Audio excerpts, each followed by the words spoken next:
अपने धर्म में समयसार परमागम के कर्ता कर्म अधिकार की 79वीं गाथा प्रारंभ हो रही है।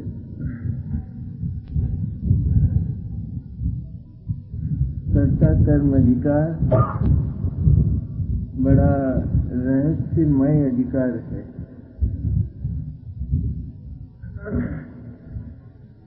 और सचमुच देखा जाए तो इतना मंगलमय है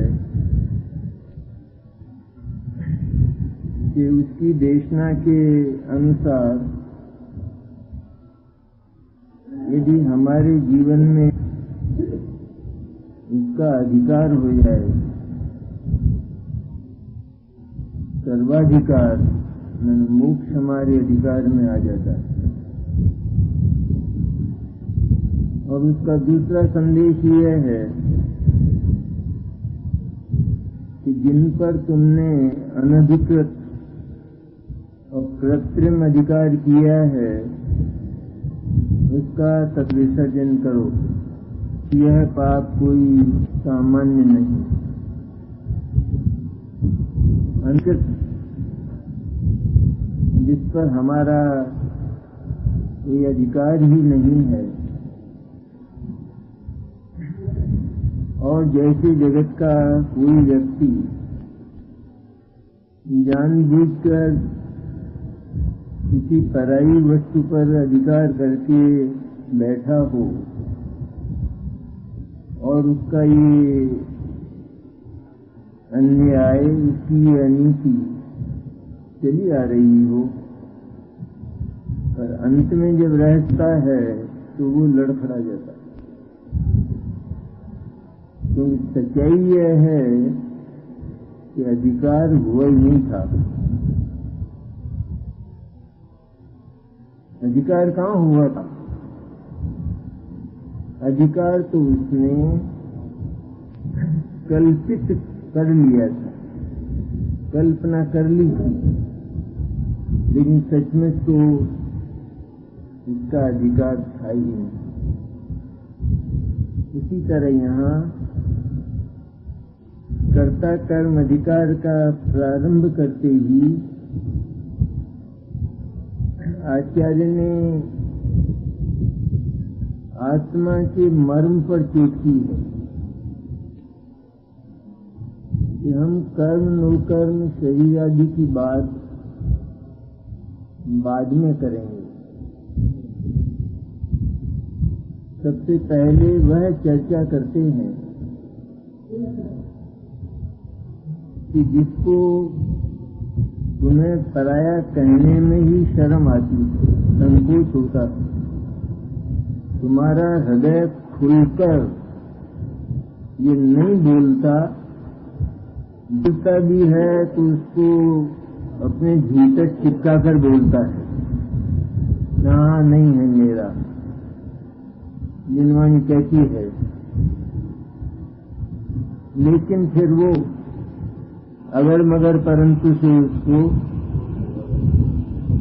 अपना बनाए ही रखता है। तो उस पर आचार्य ने भीषण आघात किया, वज्र डाला है उसको।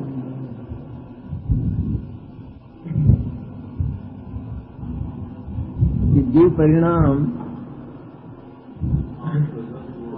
मोह राग द्वेष के हमारे भीतर अनादि से अज्ञानी जीव के भीतर अज्ञान के ही कारण, अज्ञान ही उनका जन्मदाता है, अज्ञान के ही कारण जो पैदा होते रहे।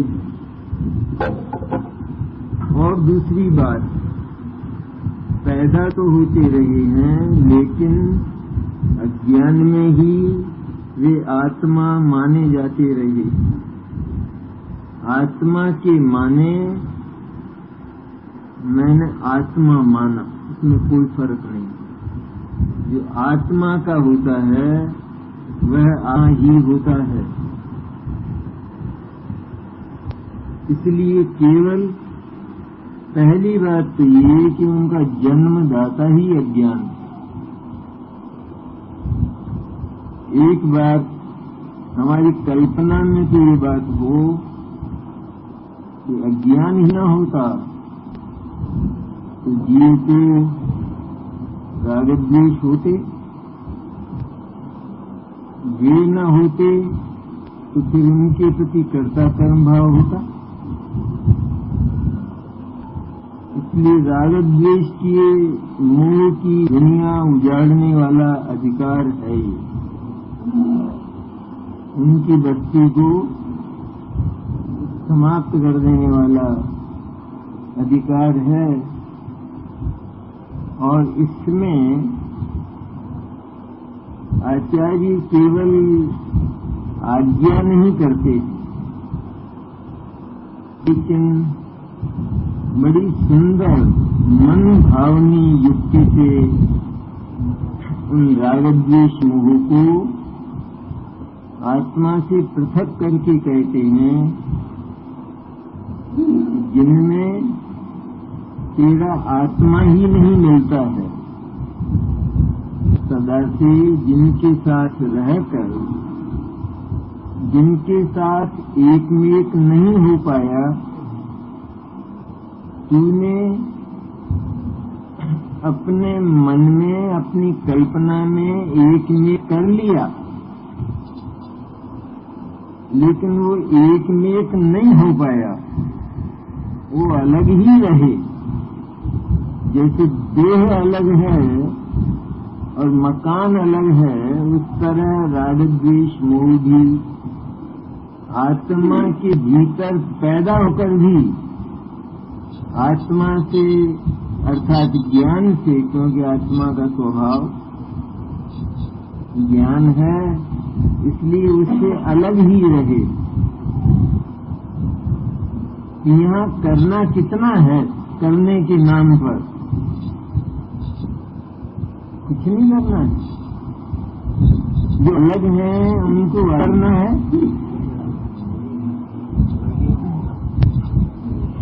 क्या है ये? जब अलग हैं तो अलग कर दो कि तू फिर भूल गया और तूने अपने दुश्मन को निमंत्रण दे दिया ऐसा करने के अज्ञान। तू अलग कर रहा है ना उनको, तो अलग करने का धंधा शुरू किया नहीं। ये तेरा धंधा नहीं है।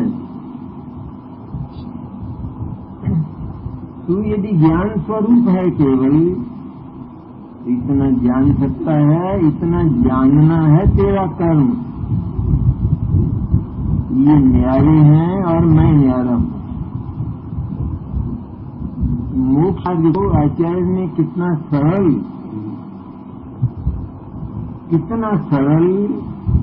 और कितना सुंदर कर दिया कि यदि यह हमारा मन स्वीकार कर ले तो एक बार तो प्रफुल्लित हो उठे। मेरी सारी भूमिका एकदम तैयार है, कुछ करना ही नहीं है। न्यारा न्यारा करना है ना, कि न्यारा न्यारा एक हो गए हों तो न्यारा न्यारा करने की बात करें, और एक हो गए हों तो न्यारे न्यारे हो ही नहीं सकते। न्यारा करोगे कैसे? इसलिए न्यारे न्यारे ही हैं। क्यों है न्यारे? इसके लिए युक्ति दी है। इनमें चेतना नहीं है, इनमें चैतन्य नहीं है, इनमें चैतन्य का कोई गुण धर्म नहीं है, इनके स्वभाव इनकी प्रकृतियां मिलती नहीं है। आत्मा और रागद्वेष ये दोनों साथ के साथ यात्रा जाएं तो इनमें एक क्षण पटेगा नहीं, बनेगा नहीं, इनमें एक संग कभी मिलेगा नहीं। इसलिए मोक्ष की यात्रा इनके साथ होती नहीं है। क्यों? इन्हें पटेगी कैसे? ये बिल्कुल विरुद्ध बोलते हैं। और आत्मा, ये तो आत्म विरोधी परिणाम है इन विरोधियों को साथ लेकर तुम मुक्ति जाना चाहते हो। तुम्हारी बुद्धि कौन चल गया? कहाँ गई तुम्हारी बुद्धि?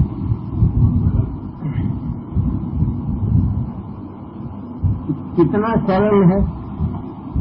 हम न्यारे न्यारे की भाषा में बोलते हैं इस अधिकार में, तो कुछ नहीं है। ये एक लगते हैं, इनको न्यारा न्यारा कर लो। न्यारा न्यारा कैसे किया जाएगा? एक हम तब तो फिर ज्ञान और आत्मा को भी न्यारा न्यारा कर लो, ज्ञान और आनंद को भी कर लो। लेकिन सच्चाई तो यह है और मर्म पर चोट है, तो और तो जीव स्वीकार कर सकता है। जैन ये नहीं, अजैन से भी कहला लो। शरीर तुम्हारा है नहीं, गम कहता है शरीर मेरा नहीं है, इतना जरूर है कि वो धर्म का साधन है। अब उसे ये नहीं मालूम ये दोनों एक हो गए। मेरे कहने में ये दोनों एक हो जाते हैं, वो तो नहीं जाते। तो मेरे कहने में, मेरे मानने में तो एक हो गए। उसे ये नहीं मालूम साधन कहने, साधन साध्य भाव तो एक जाति एक स्वभाव वाली वस्तुओं में हुआ करता है। भिन्न पदार्थों में, भिन्न भावों में, विपरीत भावों में वो चीज संभव नहीं। संभव है वो चीज। ये व्यक्ति में जुकाम हो जाए और उसको दवाई बताई जाए कि खूब आइसक्रीम खाया कर, तो वो संभव नहीं, मिटने वाला नहीं। उसी तरह यहाँ जो रागादि परिणाम है, चोट है ये, मारने मर्मस्थल होते हैं। जैसे शरीर के 8 मर्मस्थलों में से किसी एक ही मर्मस्थल पर जोर की चोट दी जाए तो वो वहीं प्राणांतिक का हो जाएगी। उसी तरह औरों को तो स्वीकार करने को तैयार है जी, शरीर नहीं मेरा, धंधा सब रह जाएंगे यहीं, मैं चला जाऊंगा। इसका तो क्या वो ज्ञानी हो गया? ज्ञानी तो नहीं हुआ अभी। तो प्रश्न यह है कि उसकी एक परिणति इस तरह की होती है विकल्पात्मक कि जब वो ये प्रयास तो लेता है और भीतर से थोड़ा सा स्वीकार कर भी लेता है कि शरीर आदि मेरे नहीं, लेकिन उसको ये कहा जाए कि ये पाप और पुण्य तो मेरे, ये न्यारे कैसे हैं? ये तो मेरे गर्भ में पैदा हुए, इनका जन्म पाषाणों में नहीं होता, इनका जन्म शरीर में और कर्मों में नहीं होता, लेकिन इनका जन्म तो मेरे पेट में होता है, मेरे गर्भ में होता है। ये न्यारे कैसे हो सकते हैं? ये न्यारे इसलिए हैं क्योंकि इनमें आत्मा कहीं भी नहीं है, पाया ही नहीं जाता। विरुद्ध भावों में एक दूसरे का स्वभाव उपलब्ध हो सकता है। विरुद्ध भावों में जैसे अंधकार में प्रकाश और प्रकाश में अंधकार उपलब्ध होगा, इसी तरह आत्मा का विरोध करने पर उत्पन्न होने वाले ये भाव, इनमें आत्मा तलाश किया जाए। आदमी तो वो जनता पार्टी का पूरा नेता, उसका अध्यक्ष, और उसमें कांग्रेस की नीतियां तलाश की जाएं तो वो कहीं मिले नहीं, और कांग्रेसी उसको अपने में शामिल करेंगे ऐसी विचारधाराओं को लेकर। तो यहाँ रागत द्वेष भले ही होते हो पैदा, भले ही कांग्रेसी और जनता पार्टी एक साथ बैठी हो, उसमें कहाँ झगड़ा है। इसी तरह ये एक साथ बैठे रहने पर भी सचमुच बिल्कुल न्यारे हैं। यूँ कहते हैं आचार्य कि थोड़ा तो आत्मा का मानो, थोड़े होते तो हम तो मान लेते, और थोड़ा अगर हो तो पूरा मानने में क्या झगड़ा है? थोड़ा तो है ही नहीं हमारे यहाँ कि थोड़े आत्मा की, ये तो बिल्कुल है ही नहीं है। जो आत्मा ही नहीं है तो वो आत्मा का कैसा? ये तो आत्मा का एक्स्ट्रा अवयव है, अतिरिक्त अवयव है। ये इसको न्यारा माना जाए तब आत्मा जो बचता है उसका नाम आत्मा है। इसको आत्मा से पृथक करके देखा जाए, पृथक माना जाए, तब जो बचता है वो असली आत्मा है। इसलिए पुण्य पाप को नहीं होने पर भी पृथक कैसे करना है सब? कौन सा ये ऑपरेशन का कौन सा यंत्र लाना? यंत्र है हमारे पास, इससे तीखा, उसको तो लाना पड़ेगा, उस पर तो धार लगानी पड़ेगी। यहाँ तो धार वाला यंत्र कब्जा छेनी वो पहले से विद्यमान है। एक बार उसका उपयोग इनकी संधि में कर लो, इतना अवश्य है कि ये दो होने पर भी, बिल्कुल न्यारे न्यारे होने पर भी इनमें एक ऐसी संधि है कि जिसको ना समझ पहचान नहीं पाता और उसके कारण दोनों को एक मान लेता है। और जो ज्ञानी है सूक्ष्मदर्शी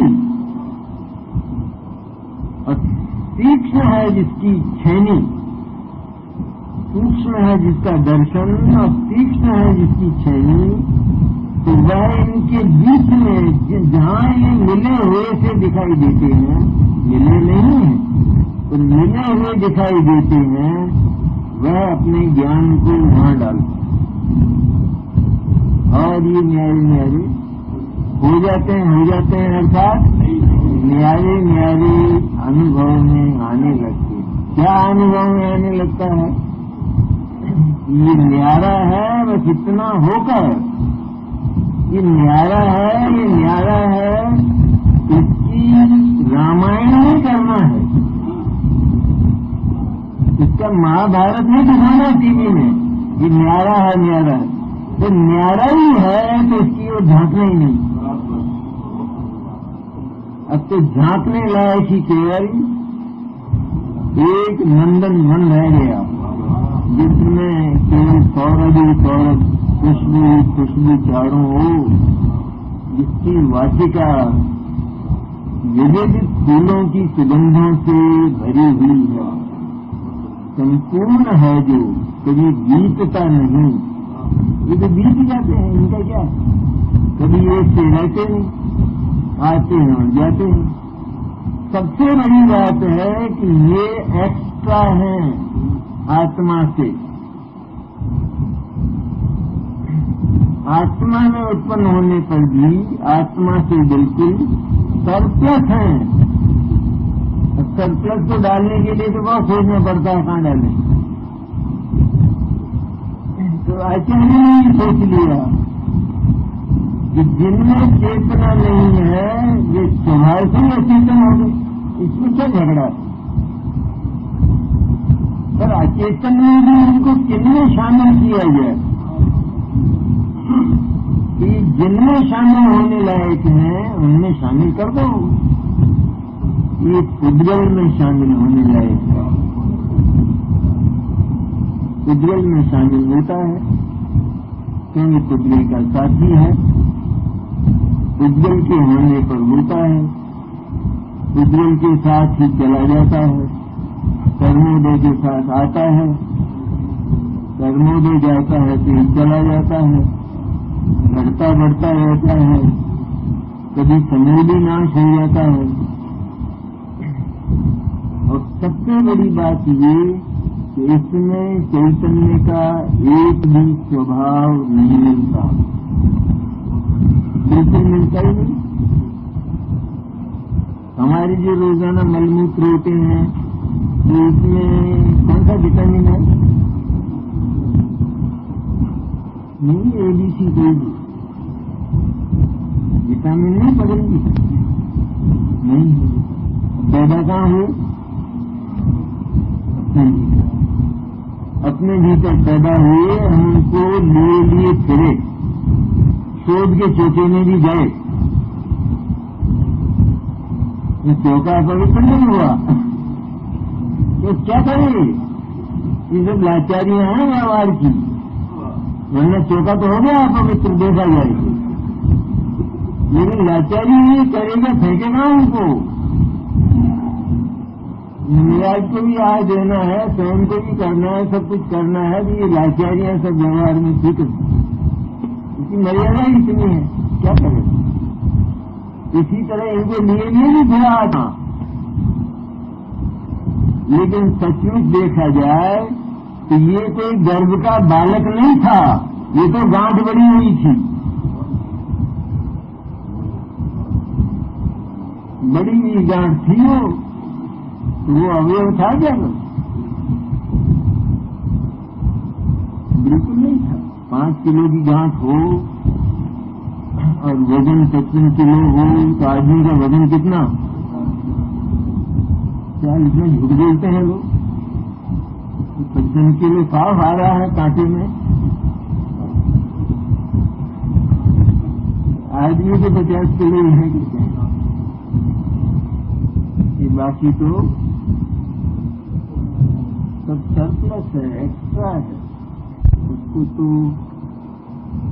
जब से यह बात विदित होती है, मेरे पेट में इस तरह का कोई विजातीय तत्व पैदा हो गया है, तभी से उसका उसके प्रति ममत्व टूट जाता है। ज्ञान होते ही ममत्व टूट जाता है। गांठ भले ही कुछ समय रह जाएगी, लेकिन अब रहने वाली नहीं है, ये गारंटी है। चारित्र नहीं आएगा। चारित्र अगर यहां नहीं आएगा तो कहां जाएगा? इसके पास नहीं आएगा चारित्र। से चारित्र के लिए सारी जगह खाली कर दी, इसने बंगला बना लिया है चारित्र के लिए। चारित्र यहां नहीं आएगा तो कहां जाएगा? इसलिए ये ज्ञान होते ही एकदम सर्व ओर से विमुख होकर, यह मूल, इसमें मर्म तो कर्ता कर्म अधिकार का मूल जीव अधिकार जैसा ही है। लेकिन क्योंकि एक सिद्धांत ये भी है कि जो कर्म होता है इसका कर्ता अवश्य होता है। ये बात खोलना था आचार्य जी। तो जिसने अपना कर्म रागद्वेष रूप, पाप पुण्य रूप दुष्कर्म को अपना कर्म माना, तो उसके दुष्कर्म की संतति कभी समाप्त नहीं हो सकती। मानना जो है इतना वजनी, इतना गंभीर और इतना अगाध है वो तत्व भीतर कि वहां से ये सारी शाखाएं पैदा हुई। जिसने ये मान ही लिया है तो उसकी चारित्र की परिणति में पुण्य और पाप का अंत हो ही नहीं सकता, रागत देश का अंत हो ही नहीं सकता। जिसने ये माना, जाति से अपने आप को ये माना कि मैं तो शूद्र हूं और मेरा तो कुल का कर्म ही यह है, वहां वो दुष्कर्म कभी समाप्त हो ही नहीं सकता। और जब ये माना कि मैं तो बहुत कुलीन पवित्र कुल वाला व्यक्ति हूं, तो वहां अपवित्रता आ ही नहीं सकती, आएगी। इसलिए जिसने इन दुष्कर्मों से तुम्हारे भीतर उत्पन्न होते हैं, इस बात का आग्रह छोड़ दो।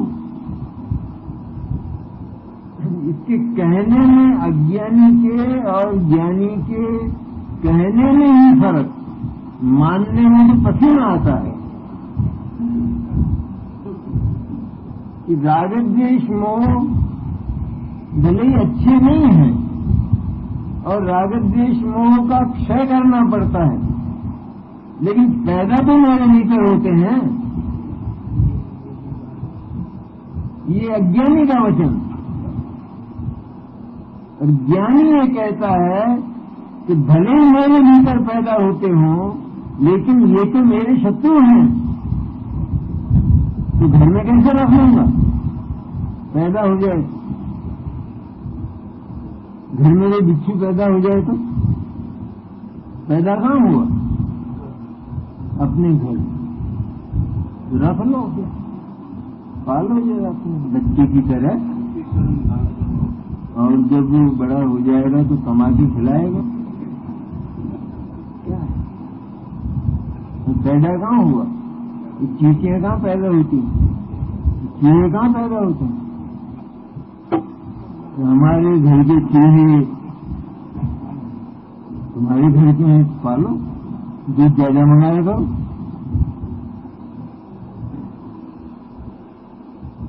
इसी तरह हमारे राग द्वेष, कहते जरा शर्म करो थोड़ा,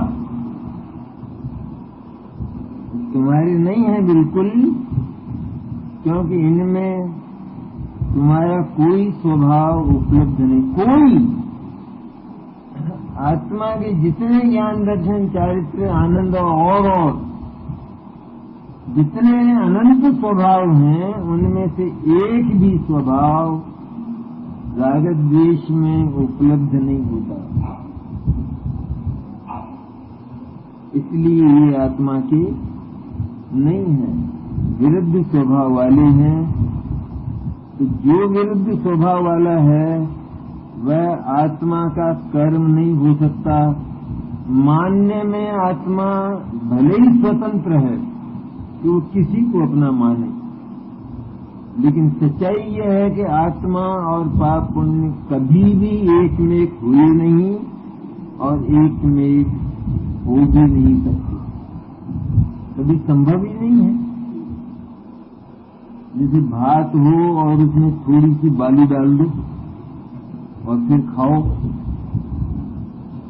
अब कोई पूछे अथवा कंकर रह जाए, फिर पूछे साहब कैसा बना साहब, तो कुछ नहीं बना तो बहुत बढ़िया, पर 2-4 कंकर आए थे। बना तो बहुत बढ़िया, चावल तो हजारों थे, इधर तो 2-4 ही थे। बना तो बहुत बढ़िया, खाली 2-4 कंकर आ गए थे।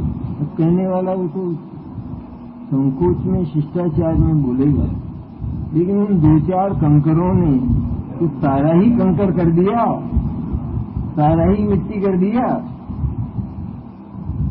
और उनका हो ही नहीं सकता है। वो तो अलग ही बोलते हैं, मुंह में बोलते क्या है, दांत और तोड़ते। यही स्थिति इनकी है, राग द्वेष मोह। कैसा कुठारा घात किया है प्रारंभ में, कैसा इन पर ही क्यों किया? शरीर के लिए ही कह देते, इनका कर देने पर सारा सफाया हो जाता है, कोई बात बाकी नहीं रहती। और जीव को जो प्रश्न रहता है बाकी अंतिम, ये इतना मैं मानने को तैयार हूं, लेकिन राग द्वेष तो मेरे में ही पैदा होते, और राग द्वेष से अगर इनकार किया जाए तो फिर उनकी अचेतनता सिद्ध होती है और वे फुटबॉल की कक्षा में जा मिलते, उनको जा मिलाया जाता है। तो ये उनको फुटबॉल की कक्षा में भेजने को तैयार ही नहीं। मेरे भीतर पैदा हुए ये पुण्य और पाप, इनको मैं फुटबॉल में कैसे भेजूं? फिर ये अपने कुतर्क लगाता है कि ये फुटबॉल में पैदा होते हैं। तुम तो कहते हो कर्म पैदा नहीं करता है, तो तुमने तो जो है कर्म ही मान लिया, कर्म के द्वारा उत्पन्न हुआ मान लिया। जब तुमने इनको फुटबॉल की कक्षा दे दी तो फिर इनका कर्ता तो फुटबॉल हो गया, तो फुटबॉल है क्या इनका कर्ता? अब हमारे पास क्या उत्तर है? सभा के पास क्या उत्तर है? आत्मा तो नहीं करता, बस फुटबॉल भी नहीं करता ना। बस यही आकर ये जो मिथ्यात्व है वो और दब जाता है, थोड़ा और छिप जाओ, मुझे ढूंढेगा। तो अब क्षण आ गया है, तो अभी की जबान खुली नहीं पूरी तरह। मैं इसमें व्याप्त नहीं हूं। अगर खुलकर बोलो, तुम्हारी जबान में लड़खड़ाहट है, अभी वो लकवा गया ही नहीं है, तो ये तो जाएगा। ये बड़ा नहीं जाता, नहीं कहता है क्या?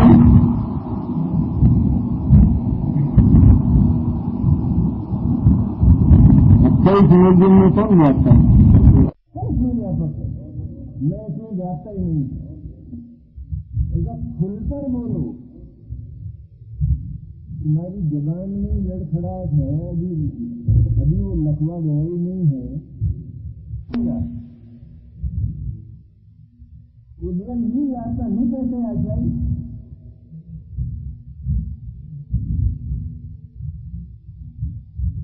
अच्छा, इस मुर्गे में कौन जाता है? गदगद कलेजा से देखो बोले,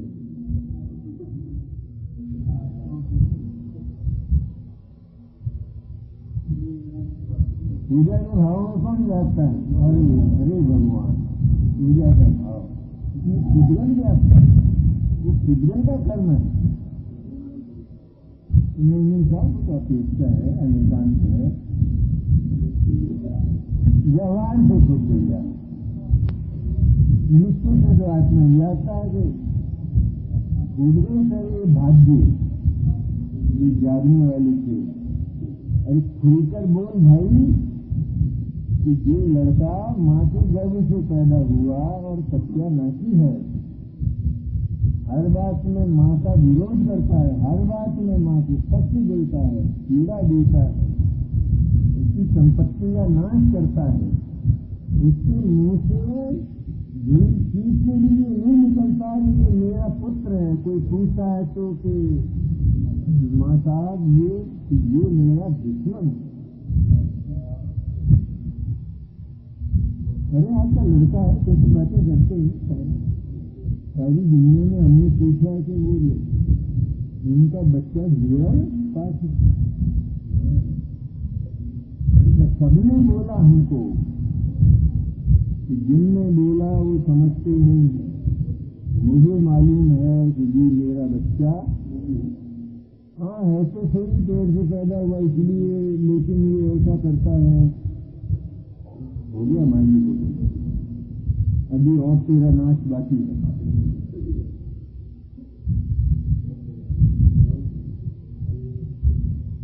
तो बिल्कुल इसके साथ तेरे भीतर पैदा होने पर भी निर्ममत्व हो जा, इसमें तेरा कल्याण है, उद्धार है। इसलिए सच्चे से आत्मा का कर्म क्या हुआ? यही कि पुद्गल मेरा कर्म नहीं है। तो इससे आगे ये पुद्गल मेरा कर्म नहीं है, ये ज्ञान इसका कर्म हुआ। बस इतना बताना था आचार्य को।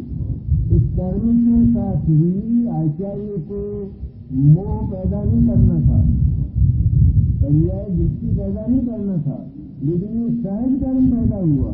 तो आप भागे बलात् पैदा किया हुआ कर्म नहीं है।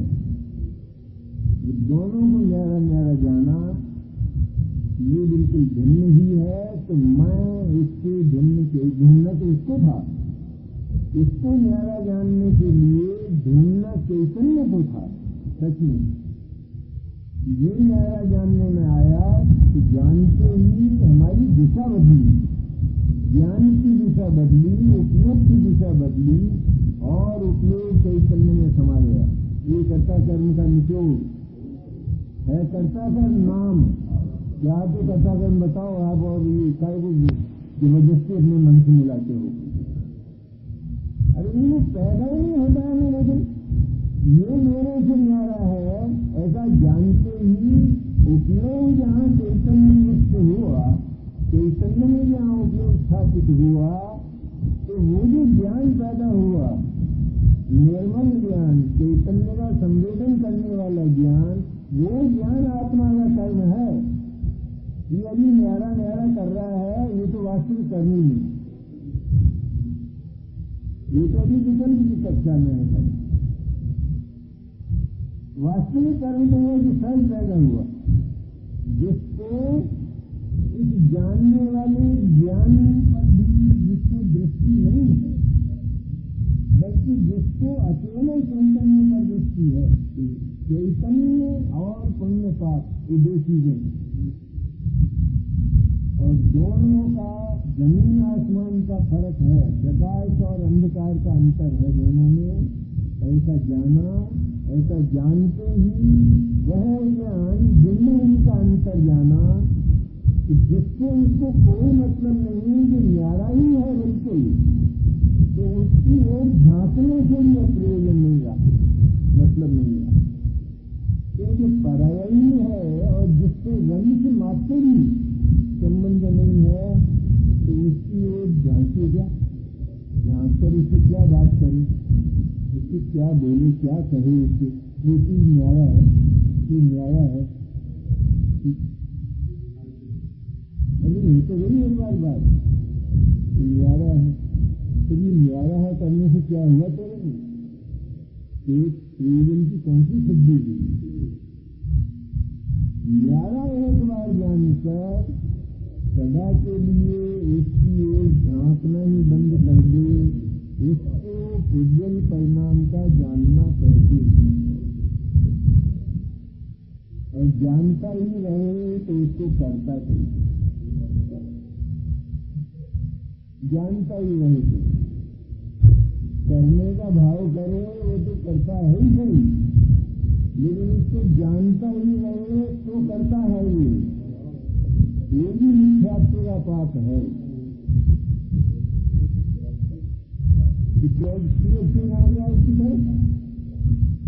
जो तुम दोनों की बनती नहीं है और तुम आपस में ये जान चुके हो कि हम न्यारी न्यारी हैं, कभी ये हो नहीं सकते, जो क्यों झांकता है उसकी तरफ, ये बनती नहीं है तो क्या दोष है?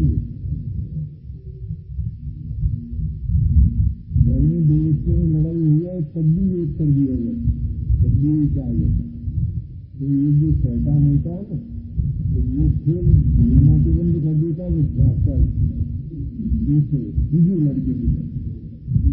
तो फिर माता पिता लेकर कि झाँकता क्यों है उसकी तरफ, जो बाबा झाँकने जाओगे, अरे तो ये झाँक नहीं पाते भाई, उनकी झगड़ा है, लड़ाई, और लड़ाई क्या है? तो तुम पुण्य पाप की तरफ झाँकता क्या है? कितना झांकता है? मरण के आचार्य बारी व्याख्यानी खोला है,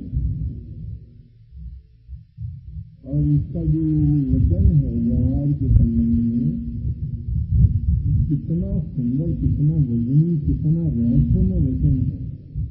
व्यवहार तो मात्र जानने में आता हुआ प्रयोजन नहीं, जानने में आता हुआ प्रयोजन नहीं, जानने में आता हुआ,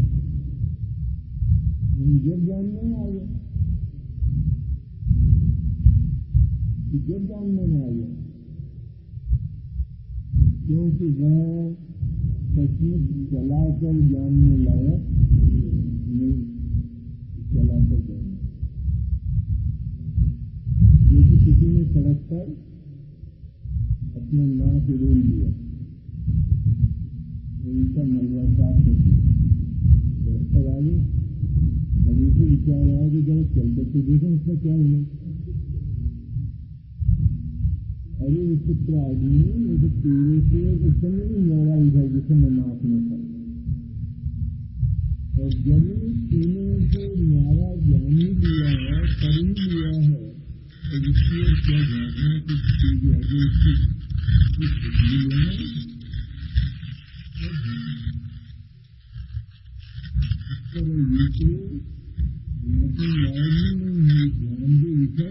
जिनका लोगों ने ज्ञान का लगाया, ज्ञान का स्वरूप जैसा लोग कहते हैं, तुमको जानो जानो जानो, क्या जानो, इसको जानना कहते हैं।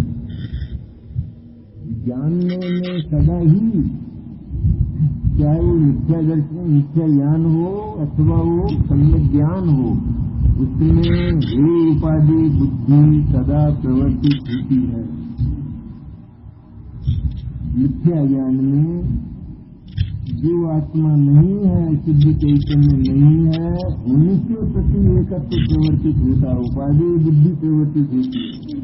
और सम्यक ज्ञान में केवल केवल और केवल शुद्ध चैतन्य के प्रति उपाधि का और एकत्व प्रवर्तित होता। सब में होता है ये जानना ये नहीं चलता है मैंने जाना, ऐसा होता नहीं है। जाना तो पहले पराया जाना या अपना जाना, इन दोनों में से एक होगा ही होगा निश्चित रूप में। क्या जाना, क्योंकि लोग में दो विभाग हैं, स्व और पर। तो केवल जानेगा कि ये पाषाण है, इसको जानना नहीं कहते कि पाषाण है, लेकिन ये मैं नहीं हूं। ये इसी ज्ञान में इसी सामर्थ्य में बिना विचार और बिना विकल्प के गर्दित है ये बात, और हमेशा गर्दित रहती। हम अपनी संपत्ति के अतिरिक्त बहुत संपत्ति जगत में देखते, यहाँ से निकलते ही दिखाई देंगे सब। तो पहले तो ये कहते होंगे ये अपना थोड़ा ही मकान, और मालूम है अपना मकान मालूम, लेकिन ये से गिनता जा रहा है, ये भी अपना नहीं, ये भी अपना नहीं, ये भी अपना नहीं। तो लोग कहते हैं इसको पानी खाने ले जाओगे, अरे ऐसे बोले आदमी को पानी खाने ले जाते।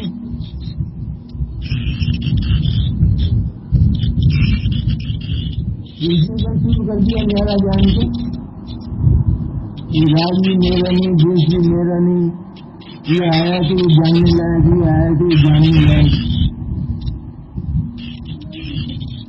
अभी तेरी प्रीति नहीं है कि जिसके प्रति प्रीति होती है इसी की ओर बार बार झांकना होता है। इसलिए वह तेरा जे बनाई नहीं, मैं तो जे तुझे डाल रहा था। युगल का परिणाम जिसे भी आत्मा के ज्ञान में जानने योग्य है, जाना जाता है। ये कहकर आचार्य क्या कहते कि आत्मा से बिल्कुल भिन्न पाषाण तत्व है, अचेतन तत्व है, और ये सिर्फ जीव है। जीव है तो उसका अर्थ ये नहीं है कि ये तेरे लिए सदा के लिए जानने में धारावाहिकता कर दे, वो नहीं है। लेकिन इनको जानने की जो तेरे में धारावाहिकता रही और तू मुंह से ये बोलता रहा कि ये मेरे नहीं है, तो इसको भी बंद कर और केवल चैतन्य की ओर झांक, तो वहां से आनंद के झरने झरे। और इनसे तो अलग कहने पर भी वहां से कुछ आना नहीं है। मेरा कहने को ये मकान मेरा नहीं, क्या है आया कोई रोटी आई है कितनी होना नहीं है कुछ। इसलिए उनको बिल्कुल पुद्गल की कक्षा में डाला, और ये बात हृदय बड़ी कठिनाई से स्वीकार करता है, और उसमें फिर मैं लगाएंगे, मैं लगाया, इनका कठिनाई हुआ अध्यात्म का। हम जिस दृष्टिकोण से, जिस एंगल से हम, जिस प्रयोजन से हम बात कर रहे हैं, प्रयोजन है कि इस माँ का ये कहती है कि पुत्र मत बोलो, दुश्मन बोलो। अरे माँ पुत्र है, कि पुत्र शब्द ही मत बोलो, दुश्मन बोलो। इस तरह कहते हैं कि आत्मा में उत्पन्न होने के कारण इनको चेतन बोलो। चेतन है ही नहीं, इनमें कहाँ ढूंढूंगे चेतना? इनमें मैं चेतन का कौन सा स्वभाव, चेतन का कौन सा विटामिन तलाश करूंगा? बिल्कुल है ही नहीं। शरीर में जो पीर पैदा हुआ है उसमें शरीर की कौन सी धातु है जो हमारे भोजन से बनती? कौन? इस तरह तो पीर है ये, कि जो पीर हमारे शरीर में पैदा हुआ उस पीर को हम कौन सी बरनी में भर के रखेंगे अचार मुरब्बे की तरह, क्योंकि हमारे में से पैदा हुआ। या उसको हम सड़क के कचरे में मिलाएंगे कि क्या है वो? थोड़ी भी वो सब्जी ठीक करने के बाद जो बचता है तो कहती हैं ये माताएं कि कचरे को फेंक दो। ये कचरा था तो कैसे हो गई? इस कचरे को फेंको नहीं क्या? कि जो कचरा सड़क पर है वही यह है, केवल इनके स्थान में फर्क दिखाई देता है, सचमुच तो इनका स्थान वो है। इसी तरह राजद देश पाप पुण्य का स्थान उज्ज्वल है, आत्मा नहीं है। ये सम्यक दर्शन और आत्मानुभूति की जन्मस्थली है, यहाँ से वो पैदा होता है। हर अधिकार में प्रयोजन नहीं आचार्य, जानो जानो जानो इनको जानो जानो जानते रहो, बात आती है कि बदलू जाना इनको।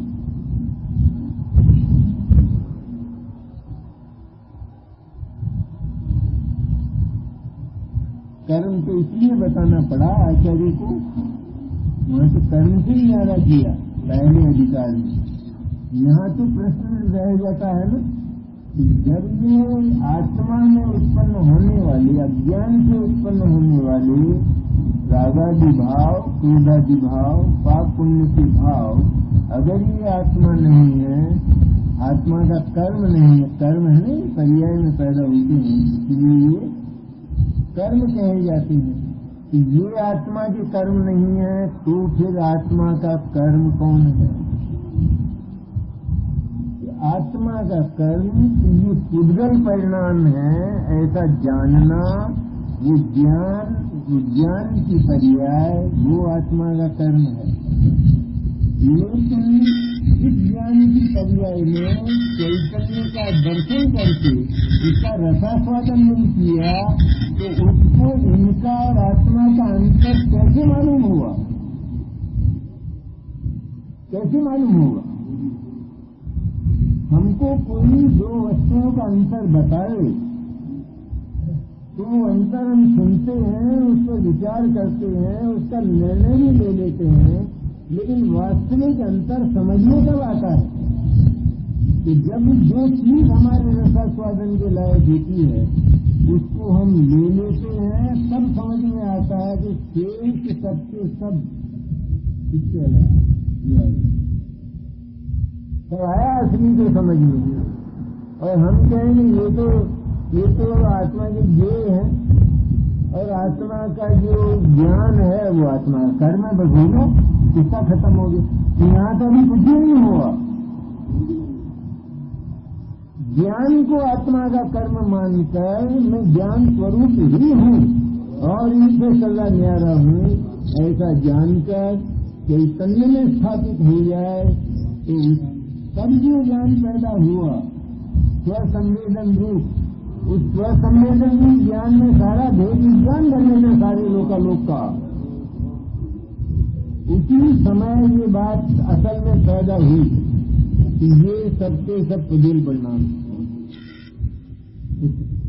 तो उसने ये देखा कि चैतन्य का जिसने मैंने अनुभव किया तो उसमें मुझे दिखाई नहीं दिए किसी कोने में,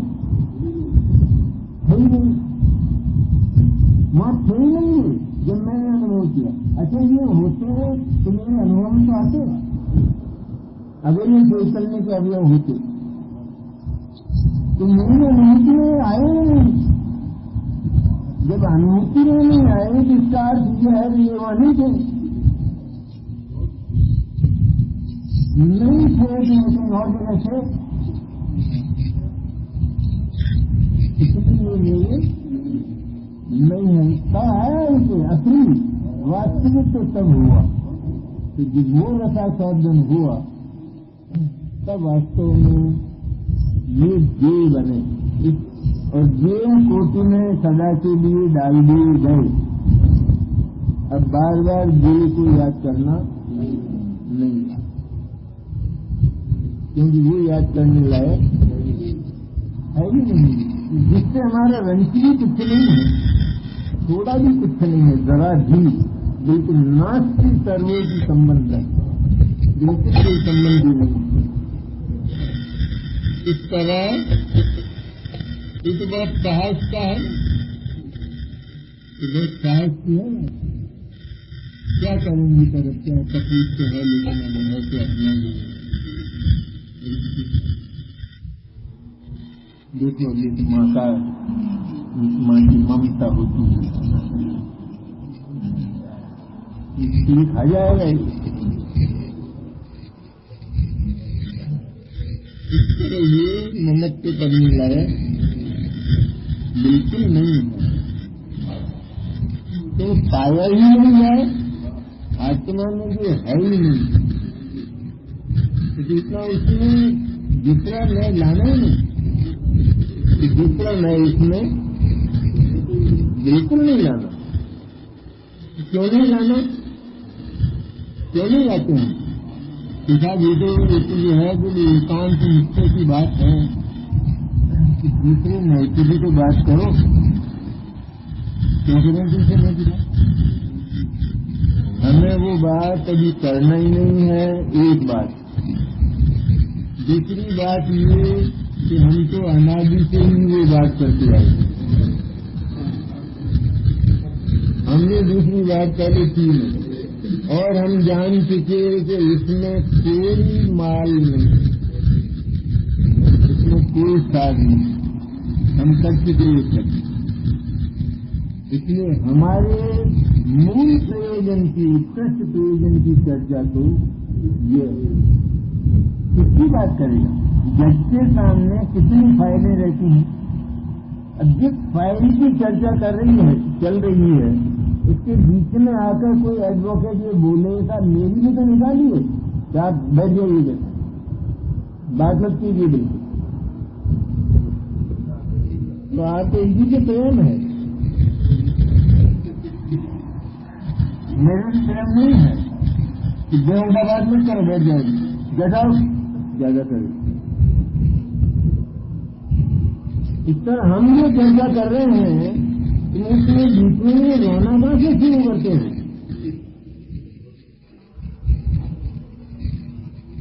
इस समय प्रकरण ही यह है, इसलिए उस प्रकरण को दिल खोल कर करो, क्योंकि उसका जो दूसरा पहलू है वो हमारे इस ज्ञान को पता है, इस माँ को भी पता है कि मेरे गर्भ से पैदा हुआ है, वो भूमि नहीं है, लेकिन उस चीज पर वजन देने में इस माँ का विनाश होता है, मालूम है उसको, ये मालूम तो है, लेकिन उसका उस पर वजन नहीं, ममत्व नहीं, अहम नहीं, उसका वर्चस्व नहीं, बिल्कुल थोड़ा भी, उसको इतना हल्का कर दिया है कि जैसे पराया बेटा होता है, ठीक वैसा ही यह हुआ होगा पैदा मेरे घर, अभी बोलती हुआ होगा, हो गया होगा, तो क्या करेगी, कंसी पैदा हो गई, क्या करेगी, चलो हुआ होगा, तो ज्ञानी नहीं, तुम्हारे लिए पैदा हुए होंगे, बेहुदा बात मत करो,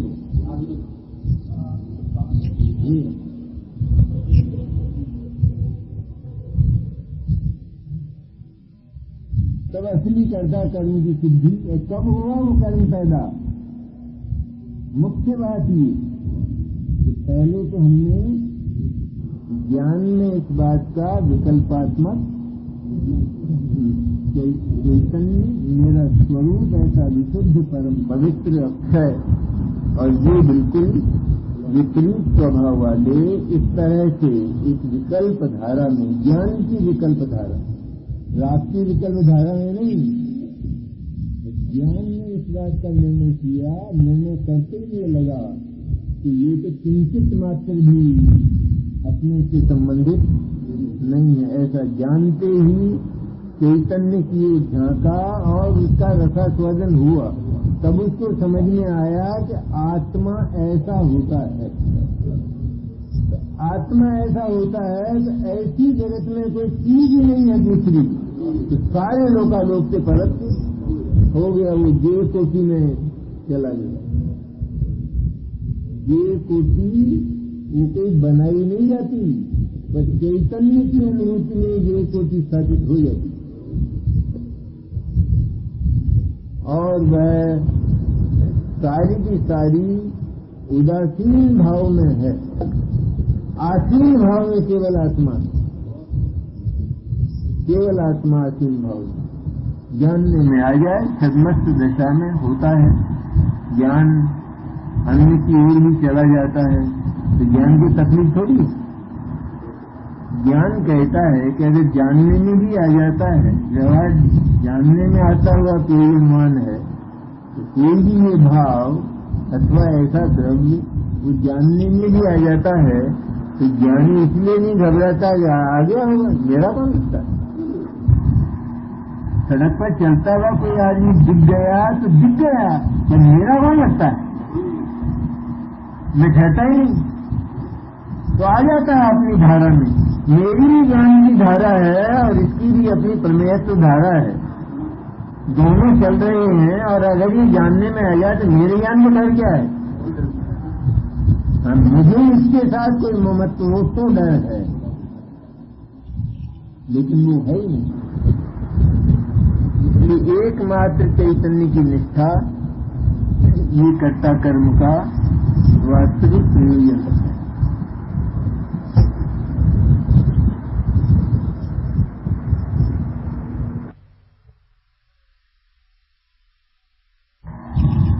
इस तरह हम जो चर्चा कर रहे हैं इसमें बीच में रोना कैसे शुरू करते हो?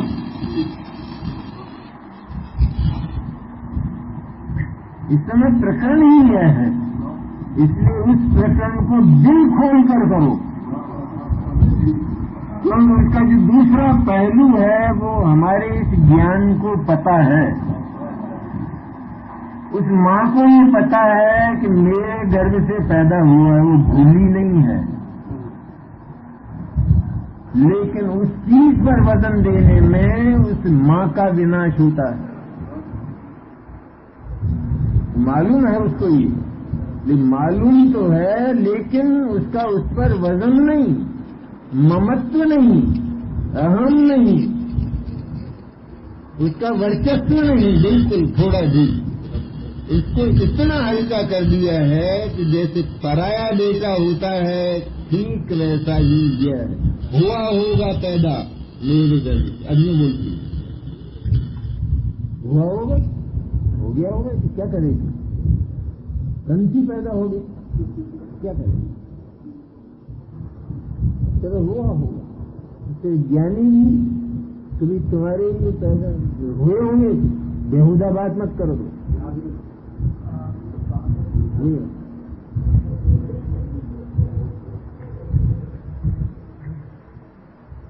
तब असली कर्ता कर्म की सिद्धि। और कब हुआ वो कर्म पैदा? मुख्य बात ये कि पहले तो हमने ज्ञान में इस बात का विकल्पात्मक चैतन्य मेरा स्वरूप ऐसा विशुद्ध परम पवित्र अक्षय, और ये बिल्कुल विपरीत स्वभाव वाले इस तरह से एक विकल्प धारा में, ज्ञान की विकल्प धारा, रात की विकल्प धारा में नहीं, ज्ञान में इस बात का निर्णय किया, निर्णय करते ही ये लगा कि ये तो किंचित मात्र भी अपने से संबंधित नहीं है। ऐसा जानते ही चैतन्य की ओर झांका और उसका रसास्वादन हुआ। तब उसको समझ में आया कि आत्मा ऐसा होता है। तो आत्मा ऐसा होता है तो ऐसी जगत में कोई चीज ही नहीं है दूसरी। तो सारे लोकालोक से परत हो गया, वो जे कोटि में चला गया। ये कोटि वो कोई बनाई नहीं जाती, पर चैतन्य की अनुभूति में ये कोटि स्थापित हो जाती और वह सारी की सारी उदासीन भाव में है। आसीन भाव में केवल आत्मा है, केवल आत्मा आसीन भाव में जानने में आ जाए, छद्मस्त दशा में होता है। ज्ञान अन्य की ओर भी चला जाता है तो ज्ञान को तकलीफ थोड़ी है। ज्ञान कहता है कि अगर जानने में भी आ जाता है, व्यवहार जानने में आता हुआ प्रयोजनवान है, तो कोई भी ये भाव अथवा ऐसा द्रव्य वो जानने में भी आ जाता है, तो ज्ञानी इसलिए नहीं घबराता कि आ गया होगा, मेरा कौन लगता है। सड़क पर चलता हुआ कोई आदमी दिख गया तो दिख गया, क्या मेरा कौन लगता है, मैं कहता ही नहीं, तो आ जाता है अपनी धारा में। मेरी भी ज्ञान की धारा है और इसकी भी अपनी प्रमेयत्व धारा है, दोनों चल रहे हैं। और अगर ये जानने में आ जाए तो मेरे ज्ञान को डर क्या है, मुझे इसके साथ कोई ममत्व हो तो डर है, लेकिन वो है ही नहीं। इसलिए एकमात्र चैतन्य की निष्ठा ये कर्ता कर्म का वास्तविक प्रयोजन है।